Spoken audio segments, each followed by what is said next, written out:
We want to welcome back our special guest to Crossroads, former U.S. Senator Joe Lieberman. Senator, as we continue to talk about global affairs and break some of the latest developments down, the president today really unloaded on some U.S. allies in Europe. He lashed out on Twitter against French President Emmanuel Macron. Let's see what he tweeted against this idea that Macron has floated. Emmanuel Macron suggests building its own army to protect Europe against the U.S., China, and Russia. But it was Germany in World Wars I and II. How did that work out for France? They were starting to learn German in Paris before the U.S. came along.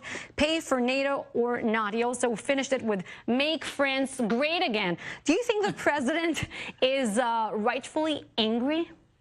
Well, I think today he's rightfully angry because I thought President Macron was provocative over the weekend, really on the offensive. The president actually at the gathering to commemorate the end of World War I in France was quite quiet. But let me just step back and say that I regret this kind of tension between the U.S. and Europe.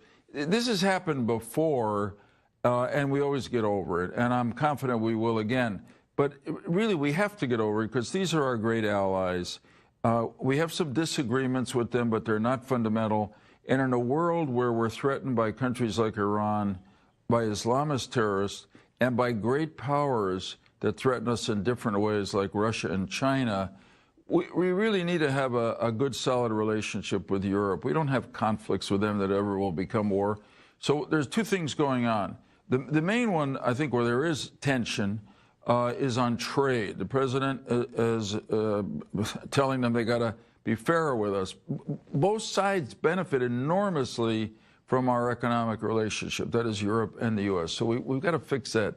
The second, the Europeans apparently are upset that the president has really hit them hard on needing to reach 2% of their gross domestic product in our budgets for military spending, because we're paying for a lot of it. Incidentally, that is exactly the same message that President Bush, 43, President Obama, senators like John McCain and I always say it to the Europeans. You're not paying enough for your own defense. We're paying too much, and that bothers them. I did think Macron's statement that Europe might want to develop its own military capacity to defend itself against Russia, China, or even the United States, that last clause was really offensive. And Angela Merkel unprecedentedly backing him. Yeah, I mean, at various times they've talked about, the Europeans have talked about creating their own military force. And now that can work out, but not if it distracts or detracts from NATO, which remains the most successful military alliance in the history of the world. Senator, in the past couple of weeks, there was the pipe bomber who mailed explosive devices to Trump critics and prominent Democrats. There was a shooting in Pittsburgh where somebody was motivated because he thought a Jewish organization was helping refugees come and invade his country. Right. Does President Trump bear any responsibility for the tone, for the coarse tone that seems to exist in our politics today that may cause people on either extreme to go crazy? Well, I guess I'd put it this way. Look, President Trump didn't create the partisanship and really the hostility that exists in our politics. I was saying to somebody the other day that, I was in the Senate for 24 years. Probably the last president that I served under who wasn't hated by a large percentage of the American people was President Bush 41. Because Clinton, Bush 43, and Obama had large groups of the population that didn't just disagree with them, they hated them. And that also is obviously true about President Trump. But he responds in kind. He doesn't take it. Is that a mistake? And I think really, I wish he would tone it down some, because, look, the higher you go in power, the greater are the consequences of your action. And I was encouraged right before the election when somebody asked him, had he made any mistakes? Everybody says he was. And he said, yeah. And he said, I think I should have toned it down somewhat at different times. I hope he comes back to that. I actually think he tried to do it right after the election at that first press conference. I thought he started out really positively, reaching out to the Democrats coming into the majority in the House of Representatives, and then Jim Acosta got under his skin, and that was the story of the day. Yeah, refused to give the microphone, and then there was this sort of seeming sort of conflict between that reporter and the White House intern. You could really, see Trump. everybody's got to lower their voices a little bit, because you find a maniac like this guy Bowers in Pittsburgh walked into the synagogue. You find this other fellow in Kentucky looks to go into a black church, can't get in, goes to a supermarket and randomly kills two people just because they're black. Can you blame that on anybody, including our leaders? No, but there's a certain number of people who feed off of an atmosphere because they're totally imbalanced themselves, and we've got to remove those stimulants to them. Former Connecticut Senator Joe Lieberman. And Senator, thanks so much for coming in. Always a pleasure to have you here. Great to be with both of you. Thank you. Thank you. Turning now to California and the epic wildfire emergency in the state. The death toll in the Camp Fire in the north is now the deadliest in the state's history. Meanwhile, in Southern California, firefighters have made some progress in containing the Woolsey fire, but the winds just will not cooperate. Correspondent Natalie Brunell has the latest.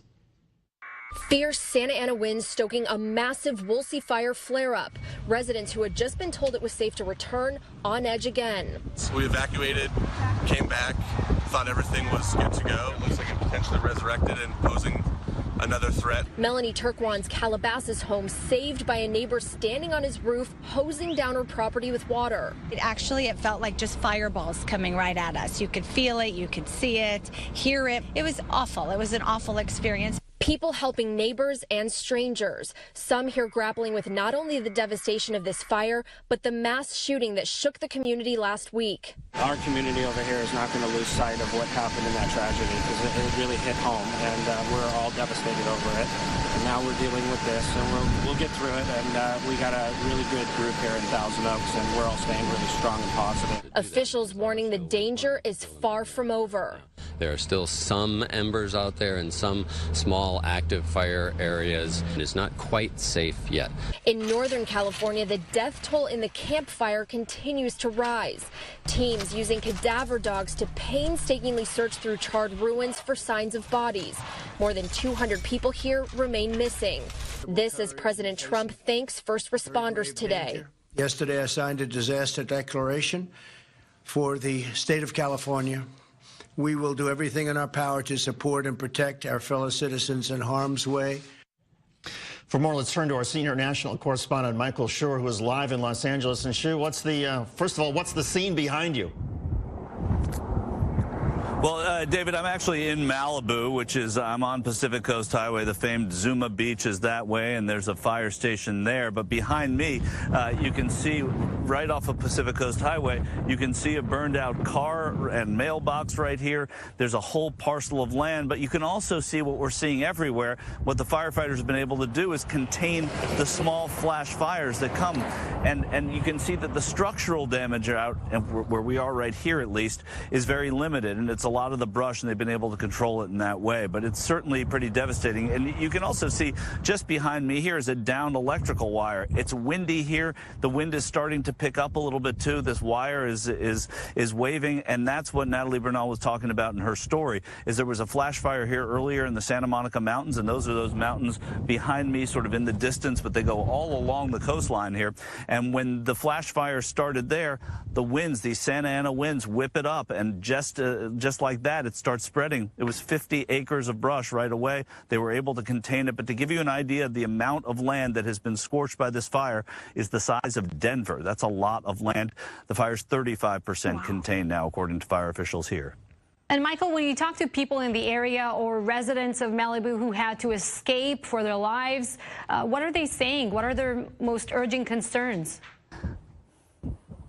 Well, the concerns are, many of them, there's a disconnect with being able to get back to their homes right now. There's a great deal of frustration that's mounted by the people that live in Malibu in these areas because it is, as you can probably tell, a sunny day. It's a typical Malibu day. You don't see flames all over here. But just the fact that one ember can go and launch what it launched earlier today in the Santa Monica Mountains means that they can't yet get back to their homes, and that's a lot of frustration. The ones who have evacuated, many of them don't even know the conditions condition of their homes, because all of these roads that come off of the Pacific Coast Highway, and that's the road that we're standing on right now, which is really the western end of the United States. All the roads that come off of it go over the canyons, over these mountains, toward Thousand Oaks, towards Calabasas, and those areas that we were in the other day. And those evacuees were in evacuation shelters trying to get back to their homes as well. So you can't get to those areas. That's a big frustration for the people who call this place home.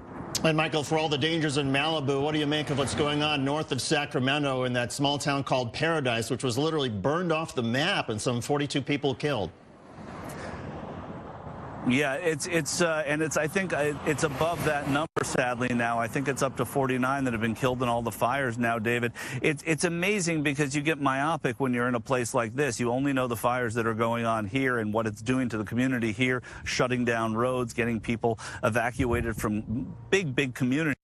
But such devastation up north, it's hard to really even put these two things together. California has been hit very hard this week by fires and, of course, by the shooting last Wednesday night. David, Tal? Michael Schur reporting live from Malibu. Shu, thank you. And the president today, he praised and he thanked the first responders and the firefighters, but they're not so satisfied with his previous rhetoric, that's for sure. All right, David, the competition is over. That's it. Amazon says it will build additional headquarters in Queens, New York, and Northern Virginia. The company received more than 200 proposals from around the United States and took a year to decide. But for the winners, it was well worth the wait. Correspondent Stephanie Ramos has the story. With $5 billion and 50,000 jobs on the line, cities went all out to be the home of Amazon HQ2. The second city is your first choice. Tucson, Arizona sent Amazon CEO Jeff Bezos a 21-foot cactus. The mayor of Kansas City purchased $1,000 worth of items on Amazon. Next to each product he purchased, he left a comment touting his city. But in the end, HQ2 turned out to be HQ3. The Seattle-based retail giant announced not one, but two new East Coast locations, Arlington, Virginia, and Long Island City, New York. I think it's exciting for Amazon. I know it's exciting for the state of New York. This is a long, hard-fought battle. The Virginia location is just across the Potomac from Washington, D.C., and about a mile from the Pentagon. But despite the prime location, the Crystal City neighborhood has plenty of vacant office space. That's because many federal jobs have left the area. In fact, the site where we're standing right now will transform from an empty warehouse into a significant component of Amazon's new headquarters. The company also announced that it'll open an operations hub in Nashville. This is the largest jobs announcement in the history of the state of Tennessee. 5,000 new jobs are headed to Tennessee and 25,000 in Virginia and New York each. And despite all the stunts, getting to be one of the prime locations involved gives the company nearly $2.5 billion in tax breaks and other incentives.